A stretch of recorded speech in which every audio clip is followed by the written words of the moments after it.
আজ শীতের সকাল, খুব দুধ চা খেতে ইচ্ছে হচ্ছিল। মাকে বললাম এলাচ দিয়ে দুধ চা করো। অন্য সময় তো গ্রিন টি বা লিকার চাই হয়।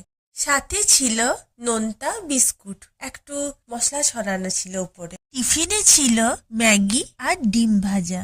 শীতের সময় ধোঁয়া ওঠা গরম গরম ম্যাগি খেতে কি ভালো লাগে। আর ভাতের জন্য মা বানিয়েছিল কুঁদরি আলু দিয়ে ভাজা, কুমড়ো, রসুন আর কাঁচা লঙ্কা কালো জিরা দিয়ে ছেঁচকি, মাছের ঝোল আর লাউ চিংড়ি। এই ছিল দুপুরের মেনু।